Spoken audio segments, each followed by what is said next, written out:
여러분 안녕하십니까? 거리두기 4단계가 풀리면서 잠잠했던 대전에서 학교를 중심으로 집단 감염이 연이어 터지면서 재확산 우려가 커지고 있습니다. 특히 코로나 전담병원 가운데 한 곳에서는 집단 감염이 발생해 코호트 격리에 들어갔습니다.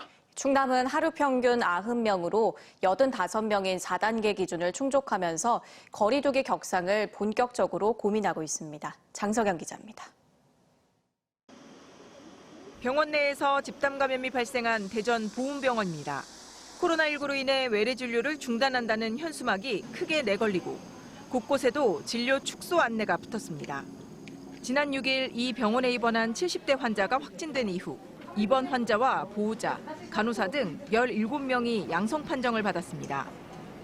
집단 감염이 발생한 해당 병동의 환자 35명과 보호자 23명, 의료진 22명은 코호트 격리됐습니다.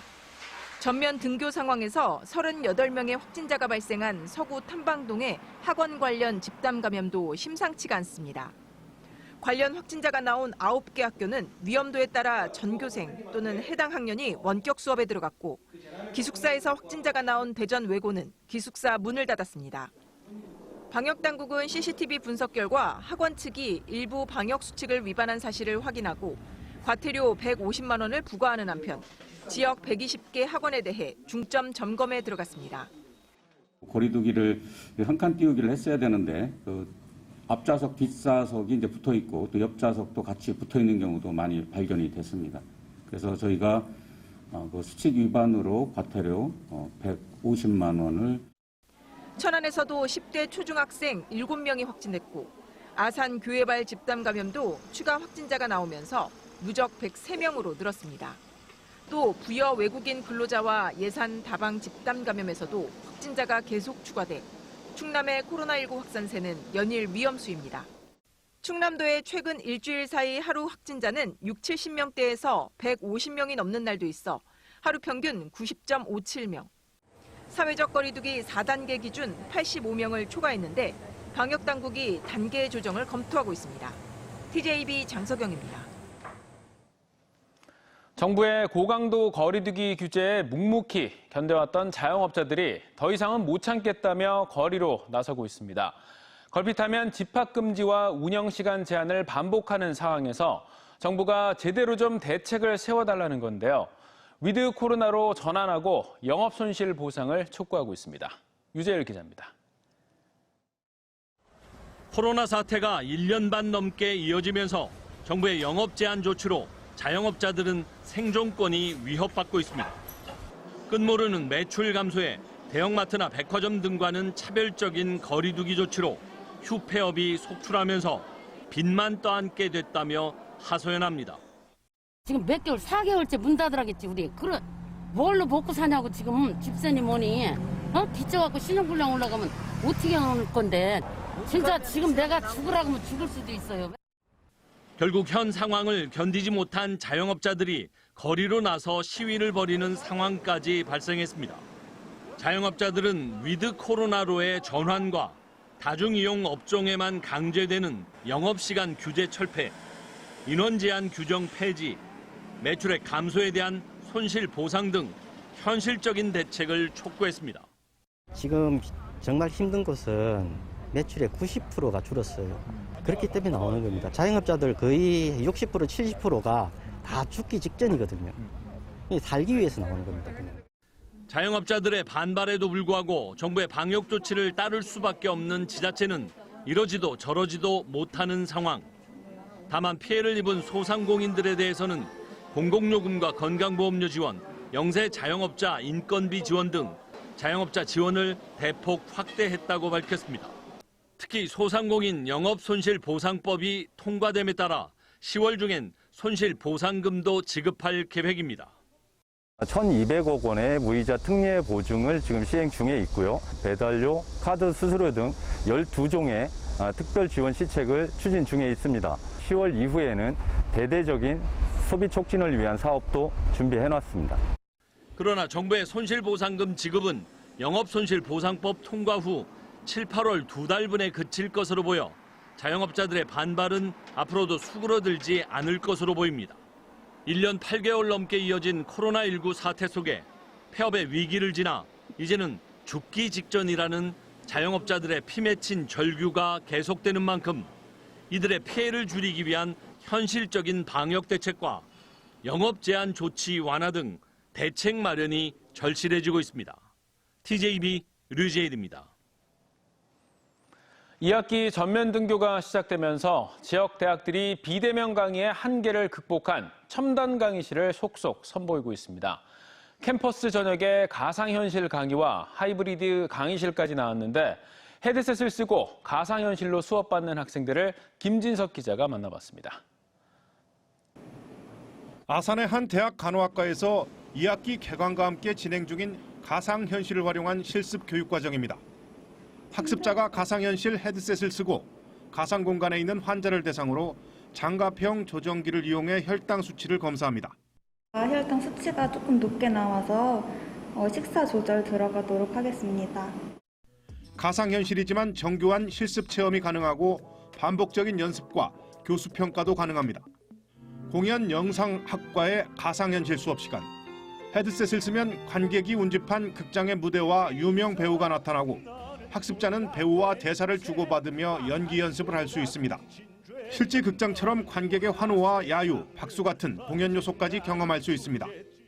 대면 수업이 굉장히 위험한데 VR로 체험을 하다 보니까 안전하면서도 굉장히 실감을 느낄 수 있다는 것이 굉장히 재밌었고 좋았습니다. 이공계 실험 실습에는 대면과 비대면 수업이 결합된 하이브리드 강의실이 활용됩니다. 이른바 감염 방지형 강의 중계 시스템으로 대면 수업에 나선 학생들의 실습 장면을 비대면 수업 중인 학생들이 실시간으로 공유할 수 있습니다. 자기 의견도 표출하고 실험 과정에도 이제 실시간으로 참여하는 부분이 되게 장점이라고 생각합니다. 이 대학은 124개의 하이브리드 강의실을 만드는 등 포스트 코로나19 캠퍼스 실험에 나서고 있습니다. 이 강의에 동시에 참여하는 교수, 대면 학생, 비대면 학생이 세 그룹이 다양한 소통을 진행할 수 있는 아주 획기적인 그런 교육 방식이라고 볼 수 있습니다. 이 대학의 실험이 비대면 수업이 장기화되면서 나타난 학업 성취도 저하, 커지는 교육 격차를 해소할 대안이 될지 주목됩니다. TJB 김진석입니다. 부동산 규제 강화로 똘똘한 한 채 현상에 따른 대형 아파트 선호 경향이 나타나면서 대연 지역 대형 아파트의 평균 매매 가격이 8억 원에 육박하고 있습니다. KB국민은행 리브 부동산의 월간 주택시장 동향에 따르면 대전에서 전용 면적 135제곱미터 초과 대형 아파트의 8월 평균 매매 가격이 7억 9,802만 원으로 올 2월 7억 원을 넘어선 뒤 6개월 만에 8억 원대 진입을 눈앞에 두고 있습니다. 특히 2016년부터 2019년 10월까지 4년 가까이 4억 원대를 유지했던 대전의 대형 아파트 평균 매매 가격은 이후 1년 10개월 만에 3억 원가량 오르는 등 최근 가파른 상승세를 보이고 있습니다. 위치 추적 전자장치를 끊고 여성 2명을 살해한 혐의 등으로 검찰에 넘겨진 강윤성이 가출소 전 교도소에서 보호감호 철폐를 주장하며 단식 투쟁을 했던 사실이 뒤늦게 확인됐습니다. 지난해 11월 강윤성을 포함해 천안교도소에서 형기를 마친 전과자 17명이 보호감호 처분 중 최저임금과 사회복귀에 필요한 기술 습득 보장을 요구하며 11일간 단식 투쟁을 벌였습니다.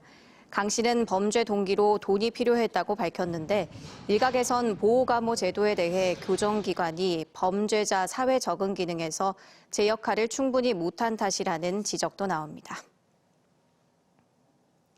요즘 배달 음식을 이용하는 분들이 많이 늘었지만 소규모 자영업자들은 수수료며 홍보 비용 지출이 너무 많아서 어려움을 호소하고 있는데요. 공주시가 이달부터 지역화폐 배달 앱을 운영하고 있는데 소비자들은 10% 저렴하게 살 수 있고 소상공인은 민간 앱의 6분의 1에 불과한 수수료만 내면 돼서 빠르게 성장하고 있습니다. 조상환 기자입니다. 공주시 신관동 아파트 단지 내 상가에서 지난 6월 말 문을 연 이 떡볶이집은 7, 8월 2달 동안 국내 3대 배달앱에 수수료와 홍보비로만 800만 원을 넘게 썼습니다. 2달 매출액의 거의 25%에 달합니다. 부담이 큰 상황에 공주시가 이달부터 본격 운영을 시작한 공주페이 배달앱에 기대를 갖고 있습니다. 하루 50여 건의 배달앱 주문 가운데 8, 9건이 공주페이 배달앱 주문으로 수수료 부담이 크게 줄고 있습니다. 지역화폐 배달앱은 중개 수수료와 결제 수수료를 합쳐도 3.7%로 민간 배달앱 수수료의 6분의 1 수준이기 때문입니다. 네, 아직 시행 초기라서요. 기대는 이제 체감은 못하는데 이제 기대는 되죠. 그래서 좀 광고가 많이 나가고 해서 여러분들이 많이 찾아줬으면 좋겠어요. 공주시가 지역 화폐인 공주페이와 배달앱을 연계하면서 소비자들은 10%의 페이백 혜택을 얻고 소상공인들은 수수료 부담을 더는 이중 효과를 거두고 있습니다. 특히 대전과 세종시는 이미 4월과 5월에 지역화폐 배달앱을 도입해 145만 인구의 대전시는 3만 명, 36만 인구의 세종 6천 명의 가입자를 두고 있는데 인구 10만에 불과한 공주는 불과 열흘 만에 6천 명에 이르는 등 빠른 속도로 성장하면서 연말까지는 지역 배달앱 시장의 15% 점유율을 목표로 하고 있습니다. 축산물이라든지 아니면 공산품이라든지 농산물 가공품이라든지 이런 것들도 공공페이 배달앱으로 가능할 수 있도록 해서 소비자도 이득이 되고 또 가맹점도 이득이 될 것 같습니다. 공주시는 앞으로 온라인 쇼핑몰 기능을 담당할 카탈로그 서비스를 도입해 가맹점은 취급 상품의 온라인 홍보를 하고 소비자는 상품을 검색한 뒤 구입할 수 있는 기능을 추가할 계획입니다. TJB 조상환입니다. 지난 6월 TJB가 단독 보도한 마트에서 유통기한이 지난 식품을 일부러 구매한 뒤 합의금을 뜯어낸 20대가 실형을 선고받았습니다. 대전지법 김지영 판사는 지난 2019년부터 올해 4월까지 대전과 세종 일대 영세마트를 돌며 유통기한이 지난 식품을 구매한 뒤 신고하겠다고 협박해 11차례에 걸쳐 1,700만 원을 뜯어낸 25살 A씨에게 징역 1년 6개월을 선고했습니다. 재판부는 사기죄로 집행유예 기간이었던 A씨가 피해자들의 약점을 이용한 점에서 죄질이 나쁘다고 판시했습니다. 대전시 교육청의 최근 인사와 관련해 공무원 노조 등이 공정성 문제를 제기하고 있습니다. 교육청 공무원 노조와 교육 관련 단체는 9월 인사 발령 이후 5급 사무관 역량평가에 불만이 제기됐고 일부 직원들의 인사 발령에 대해서도 형평성 논란이 일고 있다며 대책 마련을 요구했습니다. 이에 대해 교육청은 해당 인사 이동은 본인 요청에 의한 발령이고 사무관 역량평가도 적법하게 처리됐으며 징계자 관련 인사만 징계 절차가 진행 중이라고 해명했습니다. 민주노총 현대제철 비정규직 지회가 공장 내 통제센터를 19일째 점거한 가운데 자회사 채용을 둘러싼 갈등이 장기화할 조짐을 보이고 있습니다. 비정규직 노동자 2,600여 명은 현대제철 자회사인 현대 ITC 입사를 거부하며 현대제철 직고용을 주장하고 있고 일부 인원은 지난달 23일부터 통제센터를 점거한 채 무기한 전면 파업에 돌입한 상태입니다. 이에 대해 현대제철은 노조원들이 점거한 통제센터는 공장의 핵심 시설이라며 노조를 상대로 200억 원 손해배상을 청구했고 경찰은 노조의 대규모 집회가 잇따르자 강경 대응 방침을 천명하고 있습니다. 천안에서 차량 통행이 많은 번영로와 쌍용대로, 충무로 등 주요 도로 12개 노선에 지능형 교통체계가 구축돼 차량 통행 속도가 빨라집니다. 천안시는 국토교통부의 지능형 교통체계 구축 사업에 2년 연속 선정돼 2023년까지 국비 등 104억 원을 투입해 출퇴근 시간대 상습적인 교통체증을 해소해 나가기로 했습니다. 통행량이 많은 12개 노선 57km를 대상으로 스마트 교차로 사업을 통해 첨단 신호 시스템을 구축하게 됩니다. 어젯밤 11시 50분쯤 충남 예산군 삽교읍의 한 주택에서 방화로 추정되는 불이 나 집 내부 등을 태워 소방서 추산 1,100만 원의 피해가 났습니다. 경찰과 소방당국은 인명피해는 없었다며 라이터로 불을 붙였다는 신고자의 진술을 토대로 정확한 화재 원인을 조사하고 있습니다. 충남도는 내년 도내 생활임금 시급을 올해보다 3% 310원 오른 1,510원으로 결정했다고 밝혔습니다. 이는 고용노동부가 고시한 내년도 최저임금 시급 9,160원보다 14.7%, 1,350원 많은 것으로 충남도가 직접 고용하거나 출자 출영 기관에서 근무하는 288명이 적용 대상입니다. 충남도의회는 유동훈 충남연구원장 후보자에 대한 인사청문회를 열고 적합의견의 결과 보고서를 채택했습니다. 청문위원들은 유 후보자의 기관 운영 소견을 듣고 경영 능력과 도덕성 등 자질을 검증한 결과 후보자가 저출산, 고령화, 양극화 등 국가 3대 위기와 충남도의 대응에 대한 이해가 높은 걸로 평가했습니다. 충남도는 아산시 탕정면 갈산리 일대 8만 5천 제곱미터를 외국인 투자 지역으로 신규 지정 고시했습니다.